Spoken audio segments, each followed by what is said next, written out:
الحمد لله الذي أبدع الأفلاك والأرضين والصلاة والسلام على من كان نبيا وآدم بين الماء والطين وعلى آله وأصحابه أجمعين. أما بعد فأعوذ بالله من الشيطان الرجيم. بسم الله الرحمن الرحيم. قال الله تبارك وتعالى في القرآن المجيد: إنا نحن نزلنا الذكر وإنا له لحافظون. صدق الله العظيم. قال النبي صلى الله عليه وسلم: لو جعل القرآن في إهاب ثم ألقي في النار ما احترقت، أو كما قال عليه الصلاة والتسليم. درود پاک پڑھیے. اللہم صلی علی سیدنا وعلی آل سیدنا ومولانا محمد وبارک وسلم تسلیما کثیرا کثیرا. رب اشرح لي صدري ويسر لي أمري واحلل عقدة من لساني يفقهوا قولي. کسی نے کہا اور بہت خوب کہا، اگر سمجھو تو بات بنے. اللہ کی طاقت کو، اللہ کی قدرت کو، اللہ کی کبریائی کو مد نظر رکھو. پھر شاعر کے اشعار سنو. شاعر کہتا ہے: ساری دنیا کو چلاتا ہے خدا، ساری دنیا کو چلاتا ہے خدا، رات سے پھر دن کو لاتا ہے خدا. مصر کے بازار میں یوسف بکے، مصر کے بازار میں یوسف بکے، تخت پہ ان کو بٹھاتا ہے خدا. لشکر موسیٰ پریشانی میں تھا، لشکر موسیٰ پریشانی میں تھا. آگے دریائے نیل ہے، پیچھے فرعون کا لشکر ہے. اگر آگے جائیں ڈوب کے مر جائیں گے، پیچھے جائیں فرعونی قتل کر دیں گے. اسی شش و پنج میں موسیٰ کا لشکر ہے. شاعر کہتا ہے: ساری دنیا کو چلاتا ہے خدا، رات سے پھر دن کو لاتا ہے خدا. مصر کے بازار میں یوسف بکے، تخت پہ ان کو بٹھاتا ہے خدا. لشکر موسیٰ پریشانی میں تھا، راستے ان کے بناتا ہے خدا. اور کسی نے کہا: نام احمد یہ وہ نام ہے جو اگر بے ارادہ بھی منہ سے نکل جائے گا، راہ کے سنگرے سے بکھر جائیں گے، اہل بے درد کا دل پگھل جائے گا. آمنہ کی ذرا گود بھرنے تو دو، سارے عالم کا نقشہ بدل جائے گا. آمنہ کی ذرا گود بھرنے تو دو، سارے عالم کا نقشہ بدل جائے گا. ہے مسلمانوں، کسی نے بہت اچھی بات کہی ہے کہ کفر و ایمان کے سانچے میں ڈھل جائے گا. آمنہ کی ذرا گود بھرنے تو دو، سارے عالم کا نقشہ بدل جائے گا. سنتے ہی آمد پرشکن کی خبر کفر و ایمان کے سانچے میں ڈھل جائے گا. کملی والے فقط کملی والے نہیں، ان پہ شائدہ ہیں یہ آسمان و زمین. ایک اشارے پہ سورج پلٹ آئے گا، پاؤں رکھ دے تو پتھر پگھل جائے گا. سدرۃ المنتہا پہ جو پہنچے نبی، با ادب ہو کے جبریل کہنے لگے: یا حبیب خدا اب سوا آپ کے اس سے آگے جو جائے گا جل جائے گا. اور کسی نے کہا: کتابوں میں جو افضل ہے اسے قرآن کہتے ہیں، کتابوں میں جو افضل ہے اسے قرآن کہتے ہیں. اسے جس نے اتارا ہے اسے رحمان کہتے ہیں. بسالے اپنے سینے میں جو اس کے 30 پاروں کو زمانے بھر میں اس کو حافظ قرآن کہتے ہیں۔ صدر محترم، معزز علماء کرام، نوجوان ساتھیوں، بزرگوں، بچوں، پسے پردہ بیٹھی ہوئی میری ماں اور بہنوں، یہ جلسہ آپ نے قرآن کی نسبت پر منعقد کیا ہے، اور یہ نسبت اتنی بڑی ہے، اتنی بلند ہے، اتنی عظیم ہے۔ دو کہتا ہوں سنو، علل اعلان کہتا ہوں سنو، ڈنکے کی چوٹ پر کہتا ہوں سنو، اگر قرآن سے صحیح معنی میں مجھے اور آپ کو نسبت حاصل ہو جائے، رب کعبہ کی قسم، یہی نسبت تیرا میرا بیڑا پار لگا دے گی، یہی نسبت تجھے مجھے جہنم سے بچا لے گی، اور یہی نسبت تجھے مجھے ہمیشہ ہمیش کی جنت میں داخل کر دے گی۔ ہے مسلمانوں، آپ نے ابھی خوبصورت منظر دیکھا کہ یہ 23 حافظ قرآن ہیں۔ مفتی محمد ساجد صاحب نے مجھے بتایا 24 تھے، ایک کسی مجبوری کی بنیاد پر نہیں آ سکے، یہ 23 آپ کے سامنے موجود ہیں۔ ہاں مسلمانوں، ان کے سینے میں قرآن محفوظ ہے، یہ قرآن کے حافظ بن گئے ہیں۔ اللہ کے یہاں ان کا مقام دیکھو، ان کی قدر و منزلت دیکھو، ان کی حیثیت دیکھو۔ اللہ نے اپنے لا ریب لا شک کلام میں اعلان کیا، اِنَّا نَحْنُ نَزَّلْنَا الذِّکْرَ وَإِنَّا لَهُ لَحَافِظُونَ، ہم نے قرآن کو نازل کیا ہے اور قرآن کی حفاظت بھی ہم کریں گے۔ اب کائنات کا کوئی اچکا، کائنات کا کوئی بیمان، کائنات میں ناپاک طریقے پر جنم لینے والا اگر قرآن میں تبدیلی کرنا چاہے، رب کعبہ کی قسم، رائی کے دانے کے برابر کسی شوشے کی، کسی نقطے کی، کسی زبر کی، کسی زیر کی، کسی پیش کی تبدیلی نہیں کر سکتا۔ اللہ اس کی حفاظت کر رہا ہے۔ ہاں مسلمانوں، یہ قرآن اللہ نے نازل کیا، اللہ اس کی حفاظت کرے گا۔ اللہ نے قرآن کی حفاظت کا ذریعہ ہم مسلمانوں کے سینوں کو بنایا ہے، مدارس دینیہ کو بنایا ہے۔ اللہ نے ہمارے سینوں میں قرآن کو محفوظ کر دیا ہے کہ قیامت تک کے لیے اب اگر تم قرآن مٹانا چاہو تو مٹا نہیں سکتے۔ مسلمانوں، وقت کم ہے، اس لیے تیزی سے اپنے مضمون کو پورا کر دینا چاہتا ہوں، اور دو کہنا چاہتا ہوں، علل اعلان کہنا چاہتا ہوں، ایمان کی طاقت پر، جرأت پر بول دینا چاہتا ہوں کہ قرآن مٹانے کی بات کرنے والوں، اللہ تمہیں مٹائے گا۔ قرآن قیامت تک باقی رہے گا اور قرآن قیامت تک محفوظ رہے گا۔ تم کیا بکواس کرتے ہو؟ تمہارے آباء و اجداد نے یہ کام کر کے دیکھ لیا ہے اور قرآن مٹانے کی کوششیں ناپاک ہو گئی ہیں۔ ایک واقعہ آپ کے سامنے رکھتا ہوں، دو کہہ دینا چاہتا ہوں، مائک پر کہے گئے ایک جملے کی ذمہ داری ہے، اگر حوالہ پیش نہ کر سکو، مجھے چاک پر گولی مار دی جائے، میرے جسم کے ٹکڑے ٹکڑے کر دیے جائیں۔ آپ کے ہندوستان میں ایک علاقہ ہے جس علاقے کو پانی پت کا علاقہ کہتے ہیں۔ ایک زمانہ تھا جب پانی پت میں قرآن پڑھایا جاتا تھا، بہترین قاری قرآن، بہترین حافظ قرآن پانی پت کی سرزمین پر موجود ہوتے تھے۔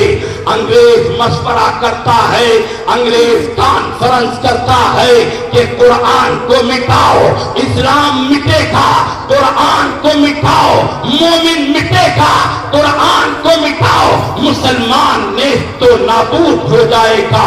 لیکن قرآن کیسے مٹے؟ ایک انگریز نے کہا اور کھڑے ہو کر کے مشورہ دیا، اگر قرآن مٹانا چاہتے ہو تو قرآن کے بدلے دوسرا قرآن مسلمانوں کے ہاتھوں میں دے دو، پہلے قرآن کو بھول جائیں گے، مسلمان قرآن کو چھوڑ دے گا۔ انگریزوں نے کہا لیکن یہ ہوگا کیسے؟ کہا مسلمانوں کے پاس قرآن کے جتنے نسخے ہیں ان سب کو مسلمانوں سے خرید لو اور انہیں آگ کے حوالے کر دو یا پانی میں بہا دو۔ لہذا انگریزوں کے کارندے پوری دنیا میں پھیل گئے قرآن کے نسخے خریدنے کے لیے۔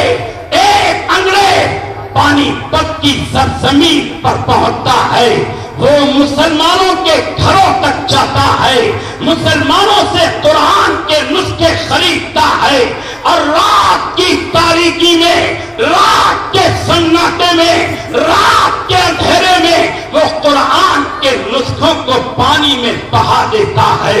ایک ٹھیکیدار ہے، ایک رئیس ہے جو سڑکوں کا ٹھیکہ لیتا ہے، جاہل ہے، ان پڑھ ہے، لیکن اللہ کو اس سے کام لینا تھا اور انگریز کا دماغ ٹھکانے لگوانا تھا۔ اس لیے اللہ نے اس کے ذہن میں یہ بات ڈالی کہ یہ انگریز سارے دن قرآن کے نسخے خریدتا ہے اور رات کو پانی میں بہا دیتا ہے، کہیں یہ قرآن کو مٹانا تو نہیں چاہتا۔ او مسلمانوں، نبی کے دیوانوں، قرآن سے محبت کرنے والوں، ایک ایک جملہ تمہارے دل کی تختی پر نقش ہونا چاہیے اور تمہارے نہا کھانے میں اتر جانا چاہیے۔ رئیس آگے بڑھا، گوار آگے بڑھا، ان پر آگے بڑھا، مسلمان آگے بڑھا، قرآن سے محبت کرنے والا اور قرآن کا دیوانہ آگے بڑھا۔ انگریز سے کہا مجھے معلوم ہوتا ہے کہ آپ نئے ہو، آپ ہمارے مہمان ہو، آپ باہر سے آئے ہو۔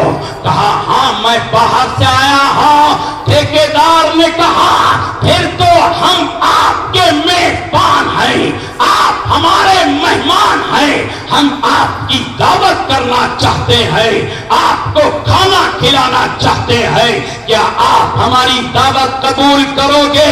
اللہ کا نظام، اللہ کی طاقت، اللہ کی قدرت تو کہتا ہوں کائنات کا دماغ اللہ کے قبضے قدرت میں ہے، کائنات کی سوچ اللہ کی مرضی کے مطابق چلتی اور ہوتی ہے۔ لہذا سیٹھ نے کہا، رئیس نے دعوت کو کہا، انگریز نے مان لیا، دعوت کا دن طے ہو گیا، انگریز نے دن دے دیا، دعوت کا وقت طے کر دیا، سیٹھ نے اپنے مکان کا گھر کا پتہ بتا دیا، سیٹھ جانے لگا۔ تھوڑی دیر کے بعد واپس آیا اور کہا محترم آپ کو اعتراض نہ ہو تو ہمارے محلے میں ایک چھپر کے نیچے بیٹھ کر کے ایک بوڑھا قاری اللہ کا قرآن پڑھاتا ہے، اگر اس کی دعوت کر دی جائے تو آپ کو کوئی اعتراض تو نہیں ہوگا۔ اللہ کا نظام، سارا نظام اللہ چلاتا ہے۔ انگریز نے کہا کر دو۔ ٹھیکیدار نے کہا ان کے سامنے جو بچے قرآن پڑھتے ہیں اگر ان کی دعوت کروں تب تو آپ کو اعتراض نہیں ہوگا۔ کہا اعتراض نہیں ہوگا۔